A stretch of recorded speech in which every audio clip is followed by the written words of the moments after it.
गए, लेकिन उतनी सामर्थ्य नहीं कि जो चाहे सो पूरी सृष्टि का परिवर्तन कर दे, ऐसा किसी में नहीं। वो केवल भगवान में है। कोई ब्रह्म ऋषि भगवत प्राप्त हो जाए, चाहे जितना भगवान की समानता में स्थित हो जाए, लेकिन भगवान अद्वितीय है। भगवान जैसे सिर्फ भगवान है, दूसरा कोई नहीं। जब तक दूसरापन है तब तक उसमें वो जो भगवान में लीन हो गया तो भगवान में हो गया, अब वो तो भगवान ही है।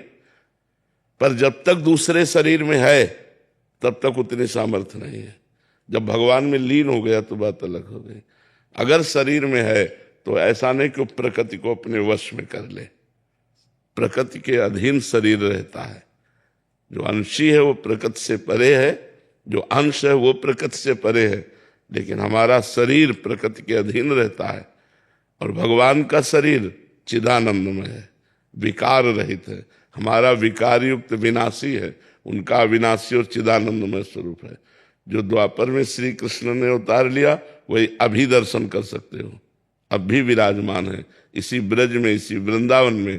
पर साधना करो, भजन के द्वारा वो नेत्र प्राप्त करो और मानस नेत्रों से, प्रेम नेत्रों से भगवान की दिव्य लीला का अवलोकन करो। तो समझ में आई बात? तेज सिंह जेरिया जी, इंदौर से। प्रिय प्रिय वादिनी सखी जो की सदा जय हो। गुरुदेव, गुरु के दर्शन से, इष्ट के दर्शन से और आचार्य के दर्शन से जो प्रसन्नता होती है उसका भोक्ता कौन होता है? इंद्रियां या अंतःकरण या जीवात्मा? अंतःकरण, अंतःकरण। कर्ता और भोक्ता अंतःकरण होता है, जीवात्मा निरपेक्ष होता है। जो गुरु है वही जीवात्मा है, वही परमात्मा है। भोक्ता अंतःकरण होता है, मन बुद्धि चित्त अहंकार।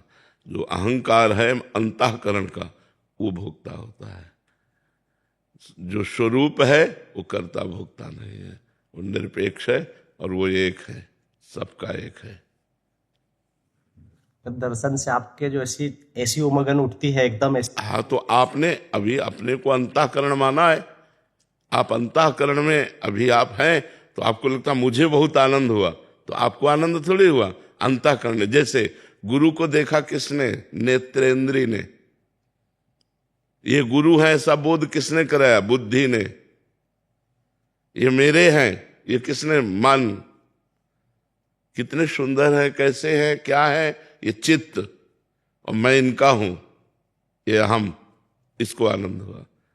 बुद्धि, मन, चित्त, अहम, अंतःकरण को जो अपना स्वरूप है वही गुरु का स्वरूप है। गुरु के स्वरूप में और अपने स्वरूप में इतना अंतर नहीं है। जब शिष्य को बोध हो जाता है सही माने में तो गुरु स्वरूप हो जाता है। वो जानत तुम्हें तुम्हें हो जाए, वो भगवत स्वरूप हो जाता है। तो ये अंतःकरण धर्म को कर्ता भोक्ता भाव है, तो अंतःकरण धर्म को आनंद का अनुभव होता है ये। और जब इसको अंतःकरण को ले कर दे तो स्वरूपानंद होता है। जो यहाँ गुरु विराजमान हो वहाँ गुरु विराजमान है, फिर अंतर नहीं होता। फिर शिष्य और गुरु में अंतर नहीं होता। जैसे जैसे गुरुदेव अगर इस ज्ञान में नहीं जाना है, इस ज्ञान की जगह प्रेम में जाना है कि गुरु के तो प्रेम में अपने को भूल जाया जाता है। सखी रूप से गुरु के संग में प्रेम में अपने को भूल जाया जाता है, भूल जाया जाता है, केवल इष्ट रहता है। खूब ऐसा मन हो कि प्रियाजू की सेवा हाँ, करें। ये अभी प्रारंभिक दशा है ना। लेकिन जब सखी स्वरूप की प्राप्ति होती है तो सखी में मैं नहीं होता, सखी में श्यामा श्याम होते हैं। सखी का मन श्यामा श्याम, बुद्धि श्यामा श्याम, चित्त श्यामा श्याम, अहम श्यामा श्याम, सब श्यामा श्याम है। उसको ये नहीं रहता कि मैं अमुक हूं, ऐसा नहीं रहता। ये तो संबोधन के लिए कहा जाता है, ललिता जी, विशाखा जी, चित्रा जी। वो अहम शून्य केवल भगवत स्वरूप, प्रेम में बपू, प्रिया प्रीतम के सुख का मूर्तिमान स्वरूप, प्रिया प्रीतम के सुख का मूर्तिमान स्वरूप सहचरी। अब उस समय की स्थिति वाणी से तो वर्णन नहीं की जा सकती, वो तो मन और वाणी के अगोचर स्थिति है, वो स्वरूप है। तो साधन करते रहो, धीरे धीरे धीरे धीरे धीरे मानसिक जब सहचरी भाव आएगा तब उस स्थिति को समझ पाओगे। आराध्या जी। राधे राधे। राधे राधे महाराज जी। महाराज जी, अगर भक्ति अहंकार में बदल जाए तो उसे क्या कहें या क्या करना चाहिए? भक्ति ही नहीं है, वो भक्ति ही नहीं है, वो भक्ति नहीं थी, वो अहंकार से। भक्ति कभी अहंकार में नहीं बदलती, भक्ति का बदलना होता है दैन्य में। भक्ति सदैव दैन्य में बदलती है। वो भक्ति ही नहीं थी, पाखंड था, वो नाटक था, इसलिए वो अहंकार जनित दोष से युक्त है। नहीं तो भक्ति अगर आप स्वाभाविक शुरू करेंगे तो दैन्यता आनी प्रारंभ हो जाएगी, अहंकार नहीं। अहंकार जहाँ आता है वो भक्ति नहीं होती, वो भक्ति नहीं होती, भक्ति दूषित होती है। वो अगर वो भक्ति का आचरण भी करता दिखाई देता है तो बहुत बड़ा दोष है अहंकार। अहंकार अगर जहाँ भक्ति में आया तो भक्ति भक्ति नहीं रह जाती। भगवत ऋषिक जी ने लिखा है, विद्या रूप महत्व कुल धन यौवन अभिमान सटकंटक देखे जहां रहे न भक्ति निदान। रहे न भक्ति निदान स्वांग सब नगर नारी के विषयीन हाथ बिकाए ने रिझवर भतारी के। कह रहे हैं कि जहाँ विद्या का अहंकार, रूप का अहंकार, महत्व का, कुल का, धन का, यौवन का, ये साधना का अहंकार रहता है, वहाँ ये कांटे हैं मानो, इन कांटों पर हमारी भक्ति महारानी नहीं चलती।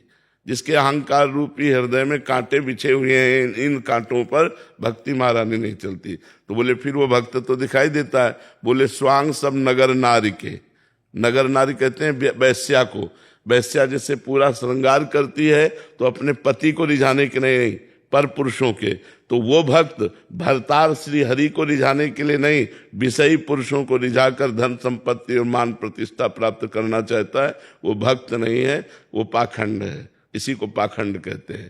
तो जहाँ ज्ञान वैराग्य भक्ति है वहाँ अहंकार नहीं है, जहाँ अहंकार है वहाँ ज्ञान नहीं है, वहाँ वैराग्य नहीं, वहाँ भक्ति नहीं है। अक्षत जी। राधे राधे महाराज जी। महाराज जी आपके चरणों में कोटि कोटि प्रणाम। महाराज जी शास्त्रों में संतों को पारस कहा गया है, जिनके स्पर्श मात्र से लोहा मतलब जीव सोना बन जाता है। महाराज जी हम पूज्य भाई जी और पूज्य बाबा महाराज जैसे महाभक्त संतों के चरित्र सुनते हैं, आप स्वयं पारस मणि रूप में यहाँ विराजमान और मैं एक लोहे के समान जीव आपके सानिध्य में बैठा हूँ। मैं नित्य नाम जप करने इसे का सानिध्य नहीं कहते, पास बैठने को सानिध्य नहीं कहते। एक दिन एक संत की सेवा में एक भगत थे, तो समझते थे सिद्ध पुरुष है, जिस दिन कृपा करेंगे हमें धनी बना देंगे, धन की लालसा से। तो एक दिन कहा बेटा तुम क्या चाहते हो? तो कहा गुरुजी वास्तविक हृदय की बात है, हम धनी बनना चाहते हैं। कहा ठीक है, मैं यमुना स्नान करके आता हूँ, हमारी कुटिया में पारस मणि रखी, मैं वो तुम्हें दे दूंगा। वो यमुना स्नान करने गए, अब उनको व्याकुलता बढ़ी, पूरी कुटिया में पारस मणि ढूंढ डाली कि कहाँ है पारस मणि, कहीं मिली नहीं। लौट के आए, उनका गुरुजी पारस मणि तो कुटिया में है नहीं। बोले वो डिबिया में रखी है ना सामने, लोहे की डिबिया में, लोहे की डिबिया में पारस मणि रखी। तो कहा गुरुजी काहे को मजाक करते हो, पारस मणि के स्पर्श से लोहा तुरंत सोना बन जाता है, अगर डिबिया में पारस मणि रखी होती तो सोना ना बन जाती। बोले लाओ इधर, लाए तो रुई में रखी हुई थी, बीच में रुई का पर्दा था, रुई के ऊपर पारस मणि और वो डिबिया में रखी थी। रुई जो हटाई, पारस मणि छुआ, सोना बन गया। तो जब तक अपना अहंकार है, तन मन धन वाणी आदि को समर्पित नहीं किया है, तब तक पारस मणि का स्पर्श नहीं कहा जा सकता। जहां स्पर्श हुए तो जो वही सोई तुम बन गए। पारस मणि और संत में इतना अंतर है कि पारस मणि स्वर्ण बना देती है और संत पारस मणि बना देता है। अपने से छू जाए तो आप उस शरीर से चाहें सब कीन्हा, आप उस शरीर अपने समान बना देते हैं।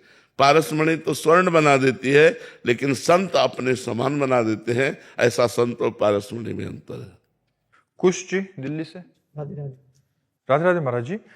महाराज जी मैं आपकी कृपा से आपके बताए और समझाए मार्ग पर चलने का प्रयास कर रहा हूं, परंतु मैं अपने निजी जनों को उनकी छोटी से छोटी भूल पर भी अपने आप उनको टोकने लग जाता हूं। फिर कुछ दिन बाद वही गलती मेरे से खुद से हो जाती है और मैं गिर जाता हूं। फिर मन में बहुत जलन होती है, भजन में बाधा होती है। नाम जप करो, नाम जप करो, अध्यात्म शक्ति बढ़ाओ। जितना अध्यात्म शक्ति बढ़ाओगे उतना ही आपकी बुद्धि काम करेगी ठीक, और ठीक बुद्धि काम करेगी तो सब छोटी छोटी बातों से आप ऊपर निकल जाएंगे।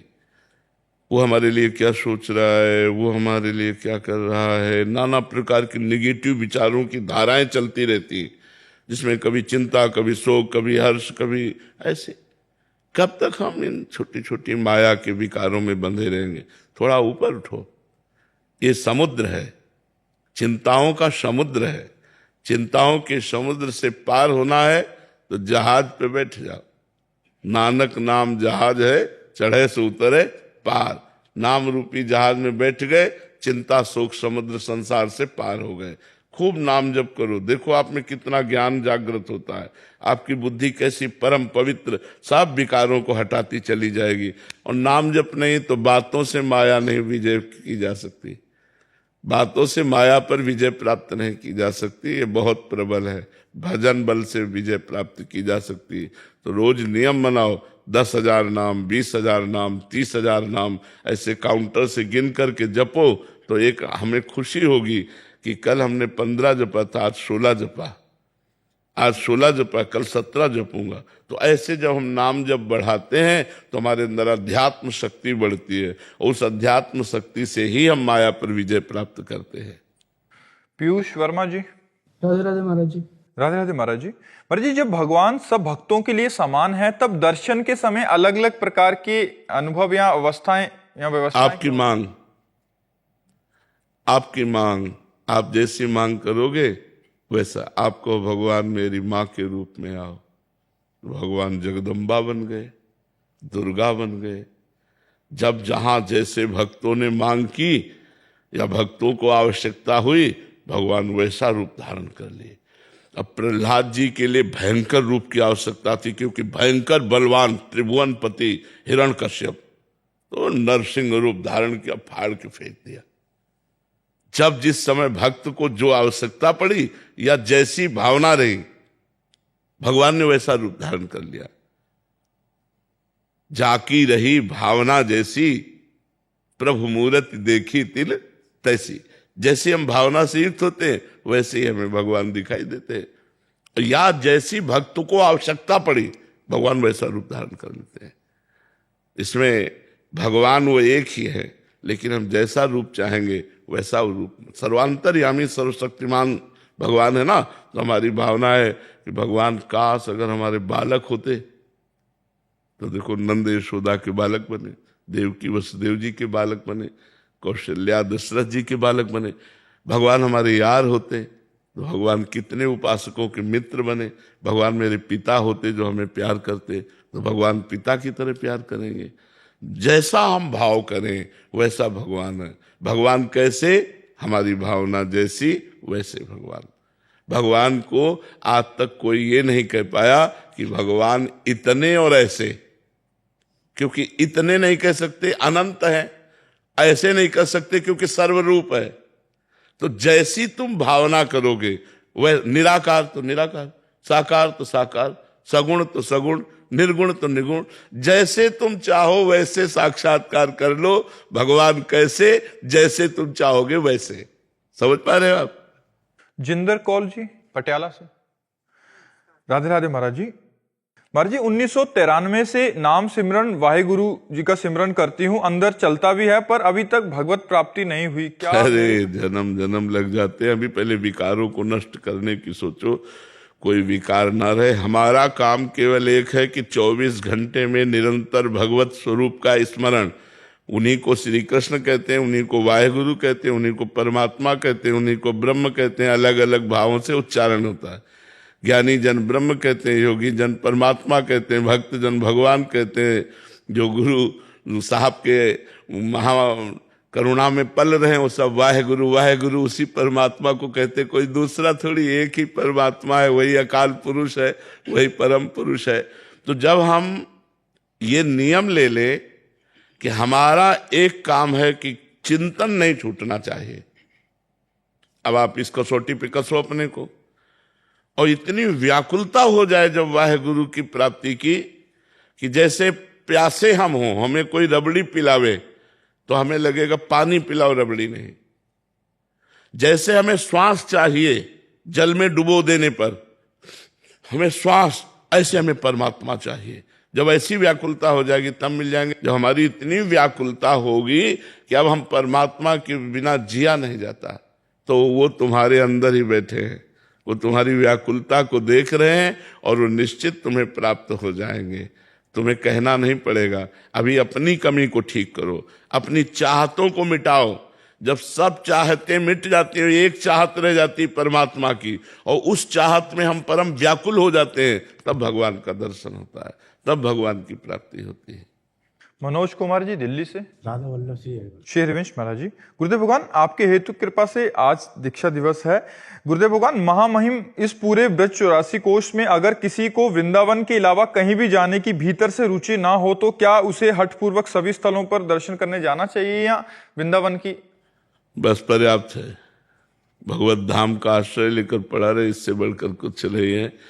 ये तो सब नेत्र और मन को पवित्र करने के लिए है कि हम तीर्थों में या ब्रज के अन्य परम पवित्र क्षेत्रों में अपने नेत्रों को पावन करते हैं। बकाया वृंदावन संपूर्ण समर्थ है, अगर आप वृंदावन का आश्रय लिए हो तो फिर कहीं जाने की जरूरत नहीं। हरिशंकर शर्मा जी। राधे राधे महाराज जी। महाराज जी, आप कह रहे हैं कि आप दीनदयाल कामधेनु गौशाला इधर मथुरा में, वहां आप देखभाल करते हैं पूरा। कह रहे हैं कि आप गौ माता के लिए कोई सिनेमा घर में पिक्चर आदि का निर्माण आदि का कार्य कर रहे हैं, जिससे मतलब सभी को गौ माता के बारे में पता लगे कि उनकी। लाखों लोग, लाखों संत महात्मा भक्तजन इस विषय में प्रयासरत हैं कि हमारे भारत की गौएं सुरक्षित रहे और गौओं के प्रोडक्शन जो ऐसे हैं उनको जानकारी मिले, सबको मिले। बहुत लोग कर रहे हैं और धन्यवाद है, सबको मिल मिल करके ऐसे ही करना चाहिए। सनातन धर्म की धर्म माता गौ हैं, जैसे वेद माता गायत्री, ऐसे धर्म माता गौ है। तो अगर हम लोग अपने धर्म की जड़ को मजबूत करना चाहते हैं तो हमें गौओं की सेवा करनी चाहिए। वो कोई प्रोडक्शन दें या ना दें, धर्म के पालन के लिए किसी प्रलोभन की जरूरत नहीं होती, धर्म के पालन के लिए किसी स्वार्थ पूर्ति की जरूरत नहीं होती। अगर स्वार्थ की पूर्ति ना हो तो क्या हम अपने धर्म का पालन न करें? गौ रक्षा करना, गौ सेवा करना, गौओं को सुव्यवस्थित रखना, ये हमारा धर्म है।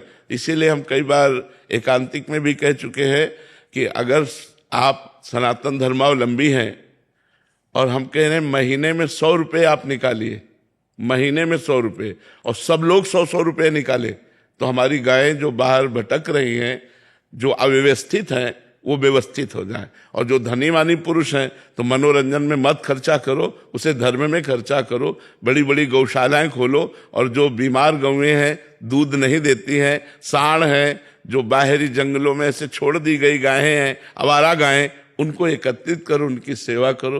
ये तो बहुत सुंदर कार्य है और बहुत लोग कर रहे हैं। कई लोग यहाँ मिले भी हैं आकर के, तो बहुत धन्यवाद है, ऐसा करना चाहिए। पुष्पेंद्र शर्मा जी मथुरा से। राधा वल्लभ श्री हरिवंश महाराज जी, आपके चरणों में कोटि कोटि प्रणाम।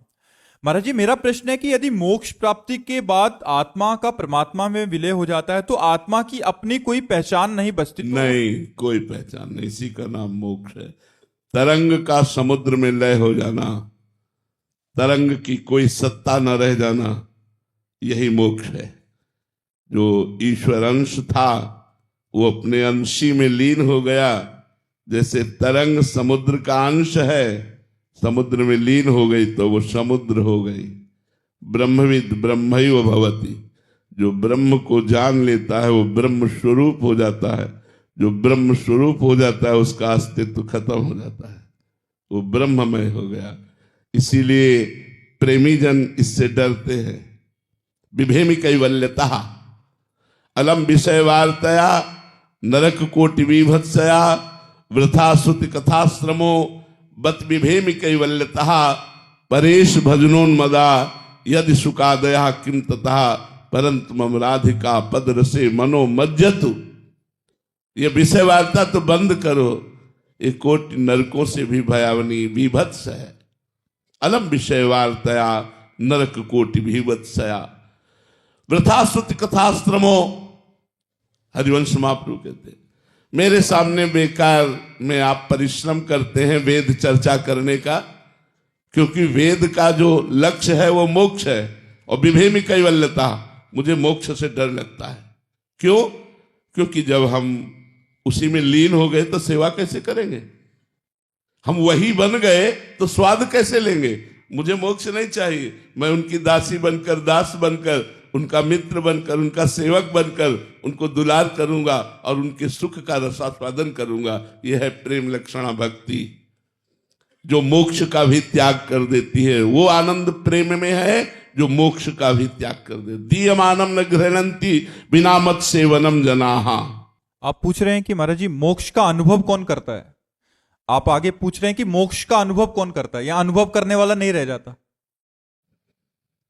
अपने आप से ही अपने आप का अनुभव है, किसी का और का थोड़ी है। मैं आपका अनुभव करूं तो अनुभव होता है, अपने आप से ही अपने आप में है। चूंकि देह भाव में हो इसलिए अपने आप में नहीं हो, इसलिए हमारी बात नहीं समझ पाओगे। अभी आप जो भी अनुभव करते हैं वो इंद्रिय और मन से करते हैं। जो भी अनुभव करते हैं, जितना भी, वो मन और इंद्रियों से करते हैं। मना करता इंद्रियाणि, और स्वरूप का अनुभव इनका बाध कर देने से होता है। अपने आप से अपने आप का अनुभव, बुद्धि से नहीं, मन से नहीं, वो अतर्क विषय है। तभी तो ज्ञान के पंथ कृपाण की धारा, परत खगेश लगे नहीं बारा। ज्ञान का मार्ग नंगी तलवार पर चलना है। अगर चूक गए तो गिर गए, परत खगेश लगे नहीं बारा, फिर लक्ष्य नहीं प्राप्त होता। इसलिए सदगुरु की आज्ञा पर दृढ़ता पूर्वक वेदांत स्वाध्याय करते हुए घोर तप में जीवन, वैराग्य में जीवन, तब ज्ञान का, तब मोक्ष का अधिकारी होता है। रजत जी, राधे राधे महाराज जी। महाराज जी, अभ्यास और वैराग्य से मन पर वश किया जा सकता है। संसारिक माया अभ्यास महाराज जी करने नहीं देती। मोबाइल हमेशा ध्यान अपनी ओर खींचता है, नाना विषय अपनी ओर ध्यान खींचते हैं। ऐसे आपको भूख लगे, फिर आप देखो कैसी व्याकुलता होती है। सारा प्रयास केवल भूख मिटाने के लिए हो जाता है। आपको न मोक्ष की भूख है न भगवान की, इसलिए मन संसार में भटकता है।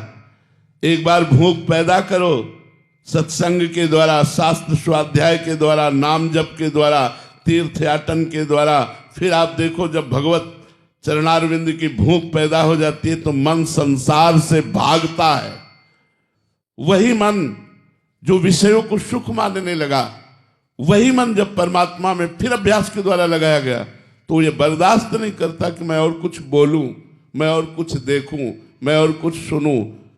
ना काहू सो बोलिबो, ना कोई व्यवहार, बस अपनी कुंवर किशोरी को जियत निहार किया। जब तक भूख नहीं लगी, प्रिया प्रीतम के मिलन की भूख नहीं लगी, तब तक ये बात है कि मन हमारा संसार में जाता है, मन भटकता है।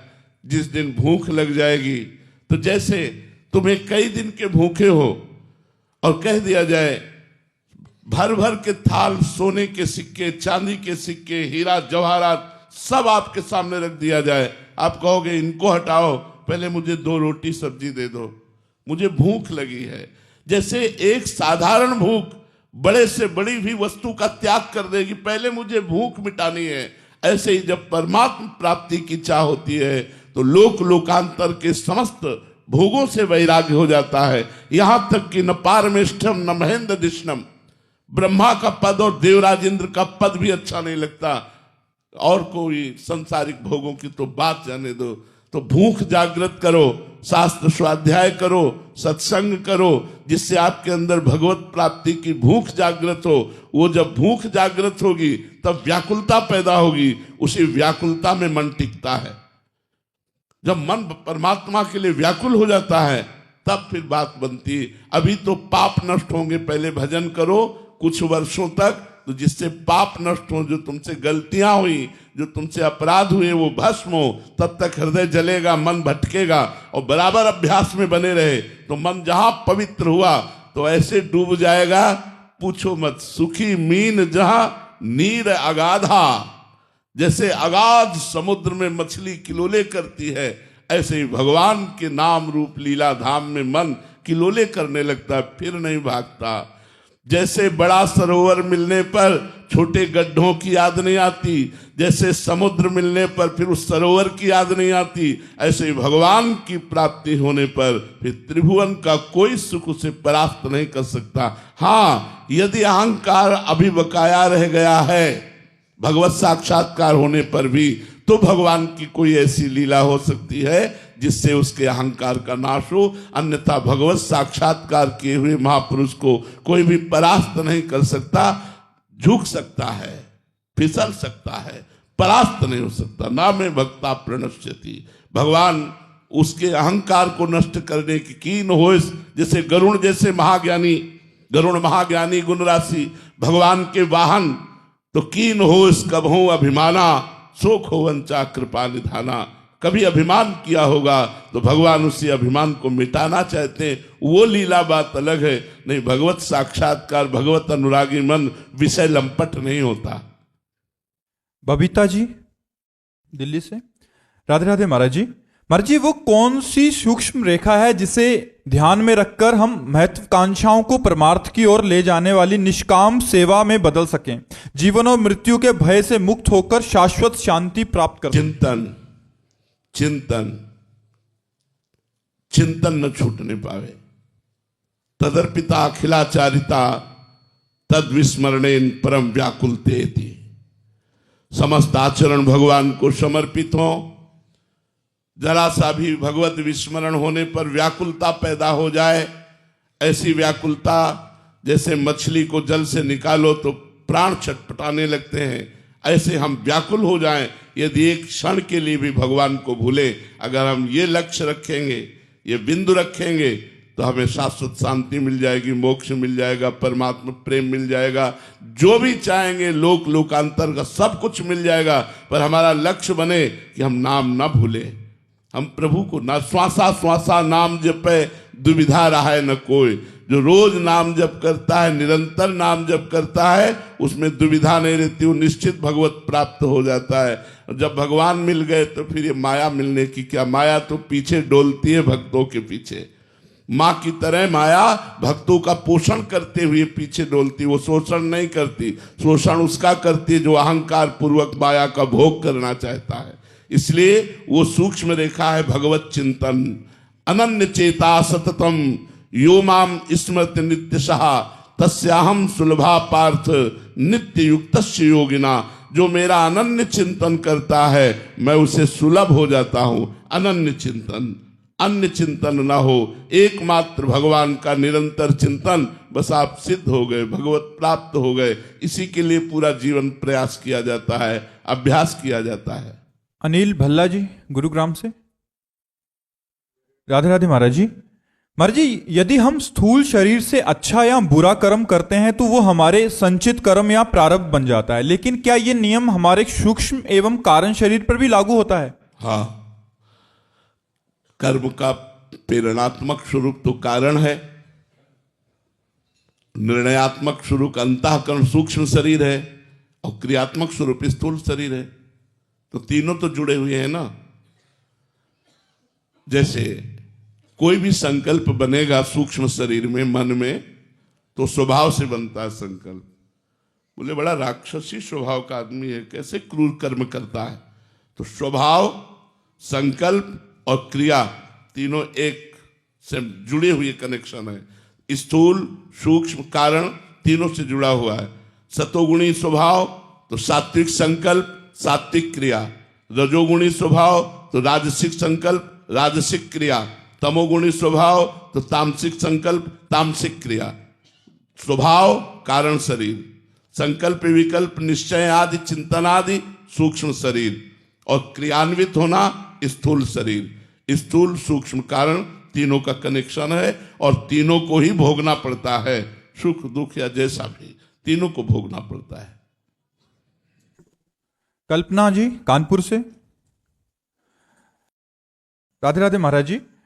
महाराज जी, मेरा प्रश्न है कि मैंने गुरु दीक्षा नहीं लिया, लेकिन मैं राधा नाम का जाप करती हूं, तो क्या मुझे इसका फल मिलेगा? सुना है बिना गुरु से सारी पूजा। तो क्या राधा नाम किसी से सुना आपने? राधा नाम सुना ना किसी से, तो क्या वो गुरु नहीं है जिसने राधा नाम सुनाया आपको? मानने का ही तो खेल है केवल। मानो ना तो कंठी बंधवाने से गुरु थोड़ी होता है। मानने से हमने मान लिया कि राधा नाम हमको इन्होंने दिया, ये हमारे गुरु, और राधा नाम मेरा मंत्र, हो गया काम। मानने से ही है, हम मान ले। किसी भी संत, अगर आप कोई भी नाम जप करते हैं तो कोई ना कोई संत बोला, तो संत बोला तो हम उस संत को गुरु मान लेते हैं और नाम को मंत्र मान लेते हैं और खूब जप करते हैं, हमारा परम कल्याण हो जाएगा। पूर्वी जी, राधे राधे महाराज जी। महाराज जी, यदि कोई इंसान पाठ पूजा बहुत करता है परंतु दूसरों का दिल दुखाता है और दूसरा इंसान पाठ पूजा नहीं करता, दोनों अलग अलग हैं। एक पाठ पूजा करता है लेकिन दूसरे का दिल दुखाता है, तो पाठ पूजा सच्चिदानंद की है, उसका नाश नहीं होगा, लेकिन दिल दुखाने का उसे दंड मिलेगा। लेकिन जो किसी का दिल नहीं दुखाता पर पाठ पूजा नहीं करता, तो जीवन तो व्यर्थ ही जा रहा है ना।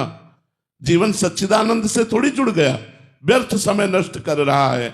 हमारा जीवन भगवान का स्मरण, भगवत लीला कथा श्रवण, परोपकार और सत तीर्थयाटन, इनके द्वारा हम अपने शरीर को पवित्र करें, मन को पवित्र करें, परमात्मा चिंतन करें, इसके लिए मिला है। आप भजन नहीं करते लेकिन किसी का दिल नहीं दुखाते, तो जीवन तो व्यर्थ ही जा रहा है ना। जीवन कोई सार्थक थोड़ी हो रहा है। हाँ, आप गलत नहीं कर रहे हैं लेकिन आप सही भी तो नहीं कर रहे। सही क्या है? मनुष्य जन्म का लक्ष्य भगवत प्राप्ति, साधन धाम मोक्ष कर द्वारा, पाए न जे परलोक सम्हारा, सो परत्र दुख पावई, सिर धुनि धुनि पछताए, काल कर्म ईश्वर मिथ्या दोष लगाए, जो न तरय भवसागर असमाज नर पाए, स्वत निंदक मंदमति आत्महनन गत जाए। वो आत्महत्यारा है जो मानव शरीर प्राप्त करके उन्नति नहीं करता। उन्नति मतलब अब हमारे ऊपर लोक है, स्वर्ग लोक, महरलोक, जनलोक, तपलोक, ब्रह्मलोक, वैकुंठ लोक, गोलोक, साकेत, कैलाश। हमको मृत्यु लोक से साधना करके उत्तम लोकों की प्राप्ति करनी है। साधना नहीं करते तो मनुष्य जन्म को तो व्यर्थ ही व्यतीत कर रहे हो। हाँ, अपराध नहीं कर रहे हो इसलिए नरक नहीं जाओगे, लेकिन मनुष्य जन्म को व्यर्थ कर दिया तो किसी भी योनि में जा सकते हो। मनुष्य बनने का अधिकार तो आपने व्यर्थ कर दिया ना। मनुष्य जन्म का अधिकार है साधना करके, तपस्या करके, कष्ट सहकर उस परमात्मा को प्राप्त करना, उत्तम गति को प्राप्त करना। राधे राधे महाराज जी। महाराज जी, छात्र दशा में रह के पढ़ाई और कैरियर के लिए प्रयत्न कर रहा हूं। मन में आसक्ति और काम वासना से मेरा मन बहुत विचलित हो जाता है। ब्रह्मचर्य का संकल्प करके भी वो बार बार टूट जाता है, तो उसका संकल्प और अपने इष्ट के प्रति आस्था और विश्वास कैसे? नाम जप। जब तक श्री हरिवंश नाम बल लहो, अपने मन भाई सब कहो, रहो शरण हरिवंश की। आचार्य गुरुदेव की शरण लेकर जब नाम जप करते हैं, उसी बल से हम इन शत्रुओं को परास्त कर देते हैं। नहीं, जरा सा चूक जाए तो छाचित्त गिरा देते हैं। ये कोई साधारण नहीं है, भागवतिक बल से संपन्न है। काम क्रोध आदि और संपूर्ण चराचर जगत इससे व्यथित है, कोई एक व्यक्ति नहीं, जितने बैठे सब व्यथित हैं। वही बच पाया है जो अपने मन को संभाल संभाल कर कदम कदम पे प्रभु में लगा रहा है। वो उतनी देर, जितनी देर लगा रहा है उतनी देर ही बच पा रहा है। जहां छोड़ा फिर गिरा देंगे, जहां थोड़ा सा मनोरंजन की भावना आई तो फिर गिरा देंगे इनको। जब तक हम, जैसे हमको एक परमहंस जी मिले थे, श्री ओंकारानंद सरस्वती जी नजफगढ़ में, तो जब हम वही 16-17 वर्ष के थे तब उन्होंने कहा, बेटा संत तो बन गए हो पर जीवन निर्वाह संत वेश में पूरा करना बहुत कठिन है। बड़े बुजुर्ग संत थे, 90-95 वर्ष के। उन्होंने कहा, बेटा जैसे बंदर सर्प को पकड़ता है तो पेड़ की डाली पर उसका मुंह रगड़ता है, फिर कान में लगा के देखता है, अगर सूं जरा सी भी आवाज आई फिर रगड़ता है। ऐसे साधक को अपने मन को रगड़ना चाहिए। अगर थोड़ा भी मन विषय अभिलाषी है तो फिर उसे रगड़ना चाहिए। तपस्या के द्वारा विषयी मन को मार देना चाहिए और निर्विषयी मन को बनाकर परमात्मा में लगना चाहिए। तो पूरी लड़ाई लड़ते लड़ते लड़ते लड़ते कभी न कभी तो हम विजय प्राप्त करेंगे ही, पर हमें लड़ाई नहीं छोड़नी है, हमें संकल्प नहीं छोड़ना है, हमें गलत कामों के छोड़ने का संकल्प करना है। अगर हम गिर जाते हैं तो फिर खड़े होते हैं, फिर संकल्प बनाते हैं। बहुत जन्म ऋषि मुनि साधना करके तब इस माया पर विजय प्राप्त करते हैं। अगर हम इसी जन्म में कलयुग की कृपा से, कलयुग की कृपा से, कलयुग समयुग आन नहीं, जो नर कर विश्वास, कलयुग के समान कोई महान युग नहीं। क्योंकि इस युग में जो 10-10 हजार वर्ष तक तपस्या करने का फल मिलता था वो कुछ दिनों में मिल जाता है, चंद दिनों में तपस्या करने पर मिल जाता है। क्योंकि हमारी आयु ही 70, 80, 90, वहां 10,000 वर्ष तो तपस्या करते थे, यहाँ तो आयु ही 70, 80, 90 है। तो कलयुग की कृपा से यदि हम अभ्यास और साधना ठीक करें तो कम समय में उन ब्रह्म ऋषियों से देखते हुए जो 10-10 हजार वर्ष तक, 60-60 हजार वर्ष तक। अब देखो बड़े बड़े ऋषि मुनियों ने कितनी भारी भारी तपस्या करके इन दोषों पर विजय प्राप्त की। आज हम भगवान नाम कीर्तन, भगवान नाम जब, भगवत कथा, साधारण जीवन व्यतीत करते हुए असाधारण स्थिति को प्राप्त हो रहे हैं। तो कलयुग की कृपा नहीं तो और क्या है। तो हम कलयुग की कृपा से इसको दोषी ही ना ठहराएं, ये बड़ा कृपावान भी है। इसकी कृपा से कम समय में साधना तीव्र गति से गुरुदेव के चरणों का आश्रय लेकर यदि करें तो मन बहुत जल्दी निर्विकार हो जाए। तो हमको नाम जप बढ़ाना चाहिए, सत्संग सुनना चाहिए, और जहां से हमारा आचरण बिगड़े वहां से दूरी बनानी चाहिए। ऐसे लोगों से, मोबाइल के उन दृश्यों से, ऐसे मित्रों से हमें दूर हटना चाहिए जो हमको गलत की तरफ प्रेरित करते हैं, तो हम फिर निकल पाएंगे। संजय जी, राधे राधे महाराज जी, आपके चरणों में कोटि कोटि प्रणाम। महाराज जी, मेरी जो साधना हो रही है वो ईश्वर प्राप्ति के लिए है या मेरे स्वयं के उद्धार के लिए है?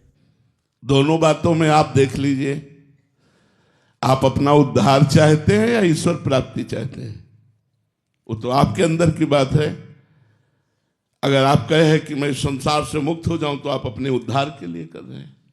अगर यह है कि एक बार प्यारे को भर नेत्र देखूं तो भगवत प्राप्ति के लिए है।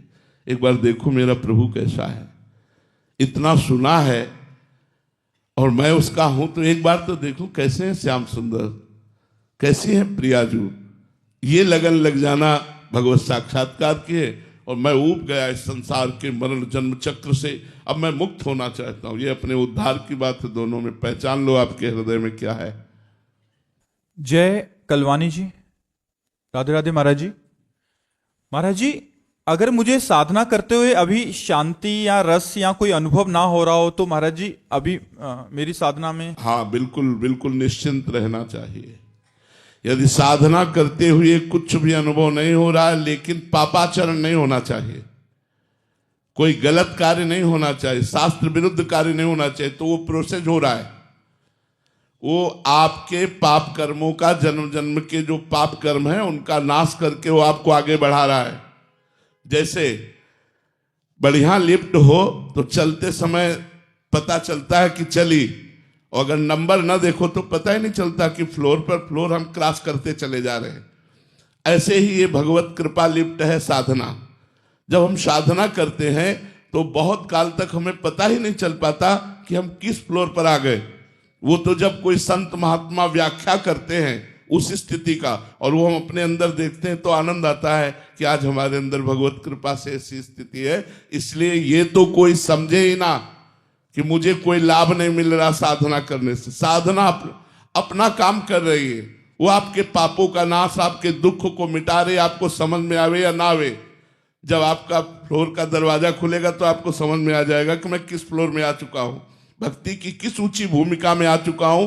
आपको साधना में ही रति रखनी है, परिणाम में नहीं। कर्मण्येवाधिकारस्ते मा फलेषु कदाचन। आप साधना पर रति रखिए कि मेरी साधना मुझे अनुभव में आवे या ना आवे, पर मुझे करनी है, आजीवन करनी है। तो अपने आप अनुभव में आ जाएगा। आपको एक दिन देखना, जब सारे पाप नष्ट हो जाएंगे आप परमानंद में डूब जाएंगे। सुची जी, राधे राधे महाराज जी। महाराज जी, यदि ग्रस्त में रहते हुए भी मोक्ष संभव है तो आप जैसे महापुरुष सन्यास जीवन को क्यों अपनाते हैं? भगवान ने सृष्टि में एक नहीं रचा, अनेक रचा है। एक नहीं रचा, अनेक रचा है। अगर सृष्टि का मंगल अच्छे स्वभाव से होता है तो बुरे स्वभाव वालों को क्यों रचा? यदि मदिरा पीना निषेध है, मांस खाना निषेध है, फिर रचना क्यों की? अगर हम प्रश्न करें तो शाम तक ऐसे ही प्रश्न करते रहेंगे। भगवान ने अनेकता की रचना की है, एकता की नहीं, अनेकता की रचना की, विभिन्न मति की रचना की है, विभिन्न स्वभाव की रचना की है, और उनको दो भागों में बांट दिया, एक निवृत्ति मार्ग और एक प्रवृत्ति मार्ग।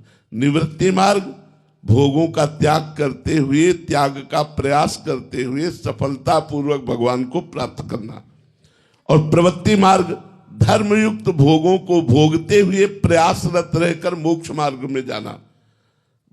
तो अब जिनकी भाग्य में रचना रची है गृहस्थ में जाते हुए भगवत प्राप्ति करना, उनको गृहस्थ में मिलेगा। हम लोगों के भाग्य में रचना की गई है निवृत्त मार्ग से भगवत प्राप्ति करना, और दूसरा रहस्य गृहस्थ मार्ग में रहते हुए आप केवल अपना उद्धार कर सकते हैं।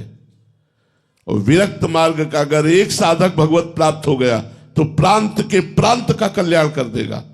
अगर एक अपने में आ जाए तो मम भक्ति युक्तो भोनम पुनाति, पूरे लोक को पावन कर सकता है, क्योंकि उसने भोगों का त्याग करके रात दिन केवल भगवान का चिंतन किया है। आप गृहस्थी में देखिए बड़ी समस्याएं हैं। आप बड़े भाग्यशाली हैं जो सत्संग सुन रहे हैं, नहीं तो सत्संग सुनने का टाइम नहीं, भजन करने का टाइम नहीं।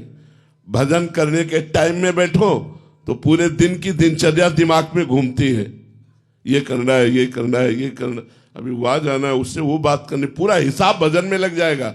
माला चल रहा है लेकिन पूरा हिसाब लग जाएगा, परसों उसने ऐसा क्यों कहा था, वहां ऐसा क्यों हुआ, पूरा प्रश्न उत्तर उसी समय होगा जब आप भजन में बैठे होंगे। अब कैसे उद्धार हो?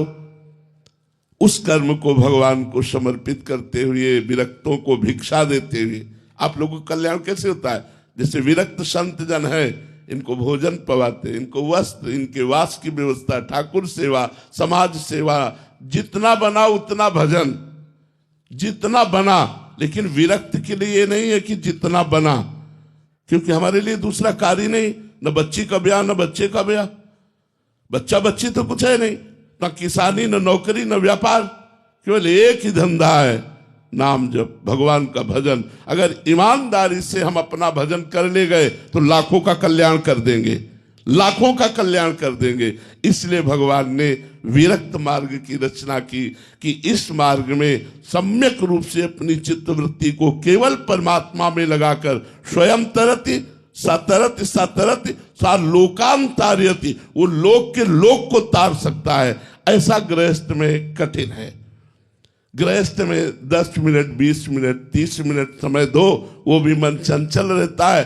दिन में बड़े कार्य हैं, कब भगवान की याद आवे कब ना आवे, माया बड़ी विचित्र। एक बार भगवान देवर्षि नारद जी से वार्ता कर रहे थे तो विनोद में कहा कि जो गृहस्थी में मेरा भजन करता है उसे मैं विशेष महत्व देता हूं। तो देवर्षि नारद जी ने कहा, प्रभु विरक्त पूरे जीवन जलता रहता है, कोई मनोरंजन नहीं, कोई मन से संसार के भोगों का त्याग करके भगवान में लगाना, कोई मन को भोगों में नहीं, बड़ा कष्टमय जीवन है ये, बड़ा कष्टमय जीवन तपस्वी का। ईमानदारी से अगर चला जाए, बेईमानी से चला जाए तो वो बात अलग है कि अपना मनमानी करो, लेकिन अगर ईमानदारी से चला जाए तो बड़ा कष्टमय जीवन है। केवल भगवदानंद, संसार के आनंद का त्याग करते हुए चलना होता है। तो देवर्षि नारद जी ने कहा, गृहस्थ भक्त को आप प्राथमिकता क्यों देते हैं? तो उनका देवर्षि नारद जी से एक काम करोगे? भगवान ने एकदम बात घुमा दी। एक कटोरे में घी भर करके दिया और कहा, मेरे आसन की परिक्रमा लगाओ, एक सुदर्शन चक्र हमारा पीछे चलेगा, एक बूंद भी नहीं गिरना चाहिए, भगवद आज्ञा। बोले कितनी बार नारायण नारायण कहा? बोले नारायण नारायण, पूरी चित्त वृत्ति इस कटोरे में लगी थी कि एक बूंद घी गिरा तो सुदर्शन चक्र पीछे है। बोले एक कटोरे के घी ने तुम्हारी भगवत स्मृति अपहरण कर ली और उनके लड़का बच्चा रिश्तेदार नातेदार न जाने कितने कार्य, और वो सब कार्य करते हुए यदि मेरा भजन करता है तो वो मेरा सर्वश्रेष्ठ भक्त है। तो बात समझते हो? गृहस्थी और विरक्ति ये दो मार्ग भगवान ने बनाए हैं, और दोनों मार्ग अगर अपनी अपनी ईमानदारी से धर्म से चला जाए तो दोनों मार्गों को भगवत प्राप्ति होती है। पर विरक्त मार्ग गुरु मार्ग है, गृहस्थ का गुरु मार्ग है। उसके सदगृहस्थ लोग स्वीकार भी करते हैं, कोई भी विरक्त हो उसे पूज्य भाव से देखते हैं। विरक्त मार्ग गृहस्थ मार्ग का गुरु मार्ग है, और विरक्तों का भरण पोषण गृहस्थों से ही होता है।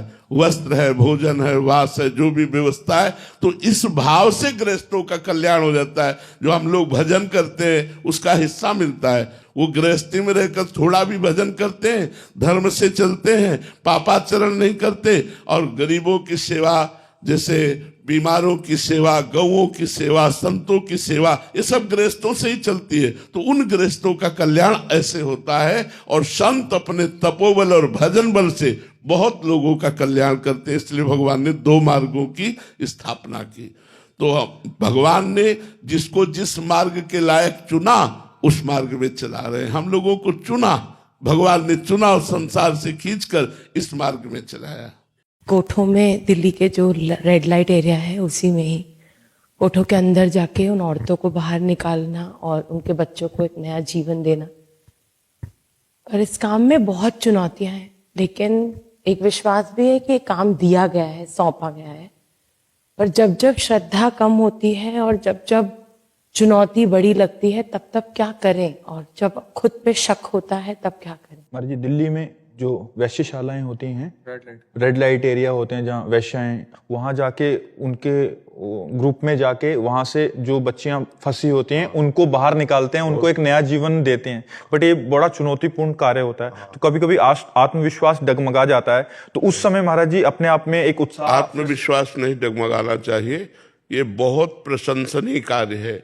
जिनका जीवन गंदगी में ढकेल दिया गया है, उनको गंदे आचरणों से मुक्त करना, उनको एक नया जीवन देना, ये आपको बहुत प्रशंसनीय कार्य है। लेकिन आत्मविश्वास टूटना नहीं चाहिए, आत्मविश्वास बढ़ना चाहिए। एक जीव को अगर हम डूबने से बचा लिया तो बहुत बड़ा कार्य कर लिया। देखो, स्वयं के लिए भजन करना, अपना कल्याण करना एक अलग बात होती है, लेकिन दूसरे के लिए कल्याण की बात सोचना ये खास बात होती है। परहित सरिस धर्म नहीं भाई। कई परिस्थितियों में बच्चियां ऐसे फंस जाती है, कई परिस्थितियां होती, कोई स्वाभाविक रुचि रख करके फंसता है और कोई कई परिस्थितियों में फंस जाती है। तो जो परिस्थितियों में फंसी हुई है, अगर उनका आपको सहयोग मिल गया तो उनकी नई जिंदगी एक अच्छी जिंदगी बन जाएगी। बहुत सुंदर है, प्रशंसनीय कार्य आप कीजिए और राधा नाम जप कीजिए, जिससे आपका आत्मबल कभी टूटे ना, आत्मबल बना रहे। आप लड़ती रहिए, आपकी रक्षा में भगवान है। जो दूसरों का परोपकार करता है सबसे बड़ा कार्य है। हम बहुत हृदय से प्रसन्न हुए इस बात को सुनकर, क्योंकि गंदे आचरणों में लिप्त, ऐसे आचरणों में लिप्तों को बचा करके भगवान की कृपा से संसार के अच्छे मार्ग में देना, ये बहुत बड़ा कार्य, बहुत बड़ा कार्य। तो थोड़ा मुश्किल होता है, लेकिन सहयोग बहुत है वहां पे औरतों का। हाँ, नहीं मुश्किल है, नामुमकिन नहीं। आप बिल्कुल कीजिए और भगवान आपके साथ है, भगवान आपके साथ है, क्योंकि आप अच्छा काम कर रहे हो। जरूर कीजिए, क्योंकि पता नहीं कैसी कैसी परिस्थितियों से कौन गुजर रहा है, वहां शोषण हो रहा है उनका, और आप उनको बचा रहे हैं। बहुत बड़ा कार्य, आप जरूर कीजिए। हमारा हृदय प्रसन्न हुआ है सुनकर। आप अच्छा कार्य कर रहे हैं, बहुत अच्छा कार्य कर रहे हैं। भगवान ने अपने होने का एहसास तो बहुत बार कराया और कराते रहते हैं, लेकिन आत्मा से अभिन्न चिंतन होने के कारण जो माधुर्य भाव है उसमें न्यूनता। हाँ, न्यूनता ही रहेगी, न्यूनता ही रहेगी, क्योंकि 2 भावों का एक हृदय में पोषण नहीं हो सकता। सोहम और दासोहम। जैसे हमें बहुत लड़ाई लड़नी पड़ी, गुरु कृपा से परिवर्तन हुआ, नहीं तो सन्यास मार्ग के पथिक थे। काशी से जीवन, जो दंडी सन्यासी होते हैं वो जीवन, तो 20-22 वर्ष अनुसंधान वो चलता रहा। अब जब महादेव जी की कृपा हुई और इधर का आकर्षण हुआ, अब बड़ी समस्या कि जब वो एक है, अद्वितीय है, और वो मैं हूं, तो किससे अनुराग? मेरा ही तो आत्मस्वरूप सब है। ये जो भी कुछ प्रतीत हो रहा है वो मेरे सिवा और कुछ है ही नहीं। बड़ी समस्या पड़ी, बड़ी समस्या पड़ी। और फिर महादेव जी से कहा इस ज्ञान का अपहरण करो। महादेव जी से कहा, रो के प्रार्थना की कि मेरे आत्मस्वरूप प्रभु इस ज्ञान का अपहरण करो। जब उस ज्ञान धीरे धीरे धीरे धीरे धीरे धीरे फिर वो बात जो नाथ मैं अधम जीव हूं, प्रभु आप मेरे स्वामी हैं, धीरे धीरे धीरे धीरे भाव का वो एक मतलब पूर्व जीवनगत हो गया और ये नवीन जीवन, इसमें महत्पुरुषों की कृपा प्रधान रही। नहीं कभी हम नहीं आ सकते थे। जहां हम एकांत होते बस वही योग वासिष्ठ और वेदांत की बातें तो सब काट देती सब काट देती, कुछ नहीं रहने देती। बड़ी समस्या थी। गुरुजी से हमने कहा कि 1 वर्ष हो जाने के बाद उन्होंने कहा, तो हम कहा महाराज जी आपसे हम सत्य कहते हैं, पाठ करते हैं आप जो कहते हो, जो सेवा करते हो वो करते हैं, लेकिन हमारा विश्राम उड़िया बाबा की वाणी, वेदांत, योग वासिष्ठ इनमें होता है। तो उनका चिंता मत करो, धीरे धीरे सब आ जाएगा, धीरे धीरे सब आ जाए। तो धीरे धीरे नहीं रह सकता क्योंकि इस हृदय की बात है। हाँ, जब आप इस प्रश्न करोगे स्फुरित हो जाएगा, कोई विस्मरण नहीं है, पर अब अंदर ये बैठ गया है कि मैं तत्व का विस्मरण ही भक्ति का लक्ष्य है, मैं का विस्मरण ही भक्ति का लक्ष्य है। केवल तू ही तू है, ब्रह्म नहीं माया नहीं, नहीं जीव नहीं काल, अपनी ही सुधि ना रही, एक रहे नंदलाल।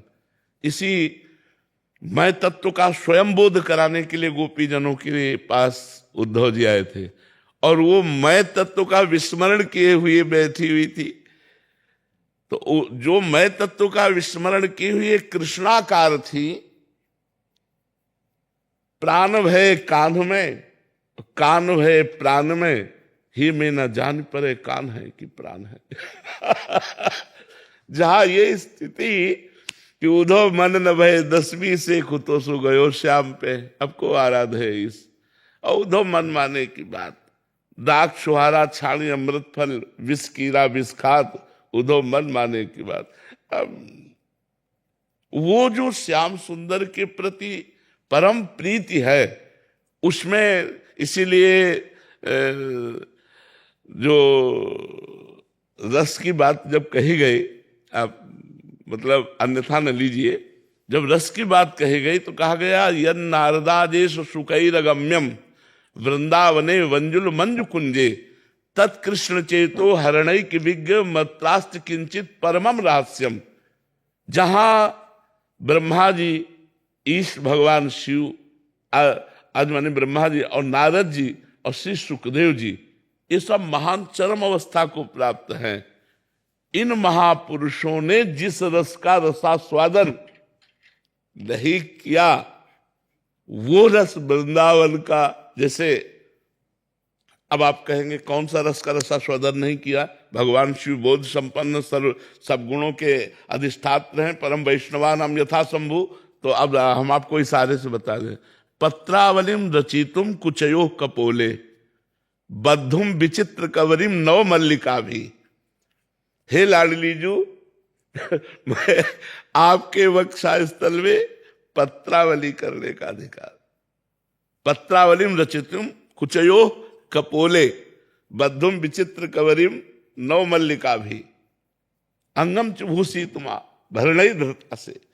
मैं कब ऐसा सौभाग्य होगा कि आप ऐसा श्रृंगार करने का मुझे। तो ये न वीणाधारी नारद जी को सौभाग्य मिला, न देवाधिदेव महाशंकर को, न भगवान ब्रह्मा जी को भी नहीं, बड़े बड़े महापुरुषों ने, क्योंकि ये सब आचार्य कोटि के महापुरुष, जैसे पक्की मटकी को फोड़कर कुछ नहीं बनाया जा सकता, ऐसे ये परिपक्व ब्रह्म स्वरूप है। लेकिन जैसे अपने लोग अधम कच्ची मटकी हैं, अब वो फोड़कर कुछ भी बना लिया जा सकता है। तो इसीलिए ये जो रस है, माधुर्य रस में भी महामाधुर्य रस, प्रिया जी की परिचर्या, प्रिया जी की सेवा, ये वृंदावन का जो रस है। अब इसके लिए जैसे श्रीपाद प्रबोधानंद जी महाराज जब पधारे तो रसिकों का संग किया, तो उन्होंने एक शब्द लिखा है, बहुत कई बार इस श्लोक में वृंदावन महिमामृत में लिखा है। मतलब ये अब कैसे पचेगा जो मोक्षाभिलाषी जन, जो मोक्ष की अभिलाषा करते हैं। लिखा है जब राधा माधव का प्रेम रस प्राप्त होता है तो मोक्ष थुतकी कृत्य हो जाता है।